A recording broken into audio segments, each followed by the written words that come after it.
gutom. Wala nang tao doon, sir. Marami pa. Marami pa? May palabas. Ay, papasok. Papasok. Yun yung mga kukuha pa. Kukuha ng bayad. Sabi nila, wala daw bayad. Wala Pero? bang bayad. Pero Sabi nila, meron daw 500. Oh. 200 daw. ano, nung in-interview namin dito, sinungaling. Taga-Quezon City sila. Yung sa kanila in-interview mo naman sa baba, taga San Andres daw siya. Agawan pa yung nagro-recruit. Pagbalik pa raw yung bayad. Yun lang. Yun ang masama. Sigurista. Sigurista. Eh paano dito? Umuwi na kagad eh. Gandun yung jeep sa loob ng Robinson. Oo. Ayun. Pati ang kawawa yung mga bata. May mga nagdadala ng bata. O yung nanay napunan. dito, tinago pa sa loob ng kanyang jacket. Pero, Palabas ang- idol, ano ba yung sinisigaw nila doon? Ano yung sinisigaw nila? Pitsara daw. Bakit? Yung sabi naman dito kanina, sabi daw, hindi kaya sila rally daw ni Sara daw yun. 500. Taga... Magdalo yung mga piklawan. Pinklawan. Malayo. Kumusta doon? Gusaw na sila doon? Nang umalis na? Gusaw na. Anong mga sinisigaw nila doon? Hindi, traveler ako sir. Galing sa Bato sir. Nakita kita eh. Anong sinisigaw doon? Traveler sir. Marami sila. Kumahan ako sir doon eh. Tagaan ako, taga-masubate ako. Oh. Napadaan ako doon. Grabe, sobrang daming tao. Nagulat ako. Grabe pala, hindi pala tao yun. Ano sila? Langaw. Nagulat ako. Narinig mo ba yung mga sinisigaw? Sabi nila, magtitipon-tipon daw sila doon. So, pumunta ako. Sabi, 41 million daw eh. Napuno nga yung kalsada. Baka milyon. Ay, mga milyon. 41 million na puno, dapat pati dyan. Oo, 41. Sarado na yan. Hindi naman tao sir eh. Milyon. Minyon at saka langaw. Langaw, Pero oo. ang dami yung protest ng mga tao, mga bata. Mas madami pa nga yung sasakyan dun eh. Oo. Kasi galing ako ng probinsya, nag-bike ako pa ikot-ikot. Nakita ko grabe, sobrang dami talagang sasakyan. Narinig mo ba yung mga sigaw doon?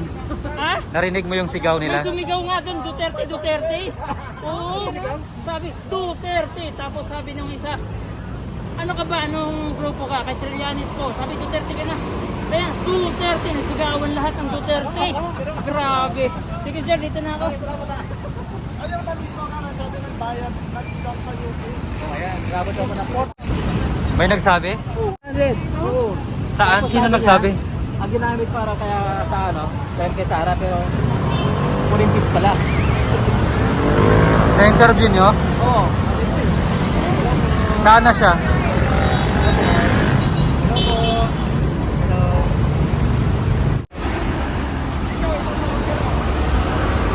Ayan, nag-love shout out po sa 34,000 live viewers po natin. Natuloy ka, nanonood po sa atin dahil.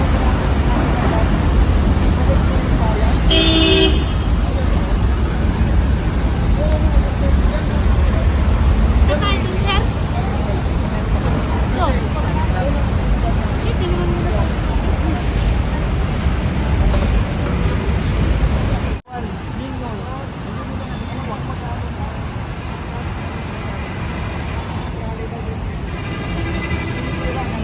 Sinisira nila sa TV.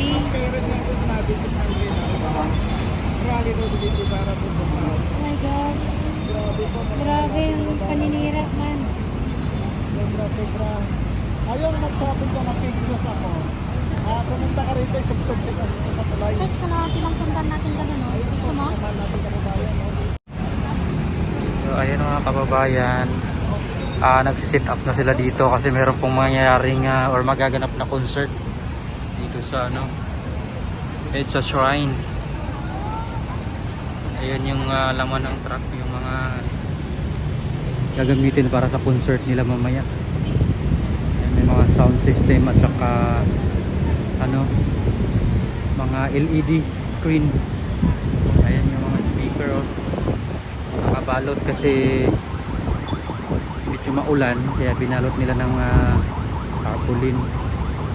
Ayan, so meron po silang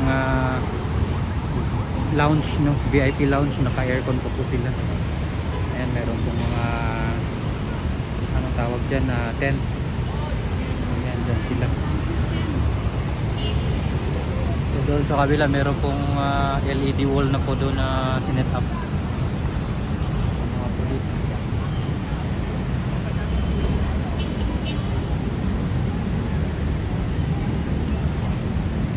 So ayan yung iba ng mga tao no, galing doon mga kababayan sa EDSA Monument. Ayan. Kasi uwihan na sila dito sa EDSA Shrine galing doon sa monument. So, dito naman yung mga pulis na bantay mga kababayan sa kabilang side.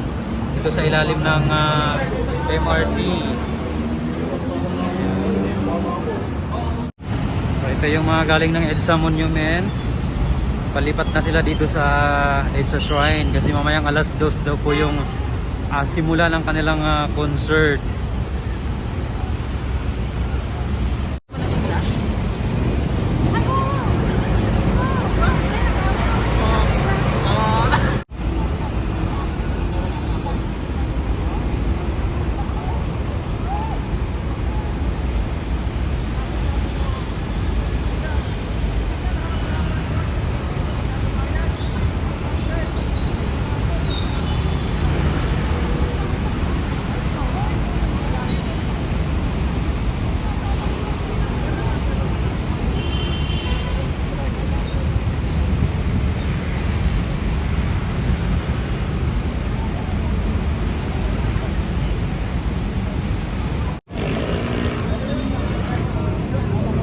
May mga bata pang kasama, no?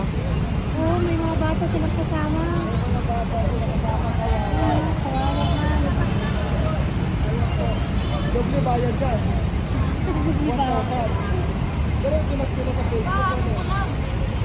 Ayun o, free daw. At ang lang sila sabi daw, rally daw dito sa akin. Ito yung iba na nakabigas, nagkanisan na. Umuulit na sila kasi akala nila. Ay, pala may mga supporters ni Bibi Sara doon na kinuha nila.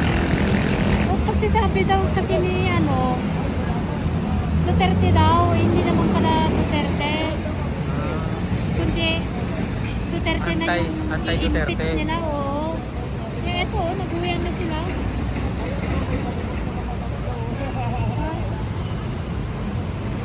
Ingit ka lang palo, sumama siya sa amin. Eto guys, magsisiuwian na sila kasi akala nila, ano to, Pro Duterte. Kaya, uwian na daw sila. Dapat tinanong yung interview kanina kung taga saan sila. Taga saan yung na-interview ni Ben? Taga San Andres, Manila at saka Taga San Andres, Manila ba? Andres, Manila.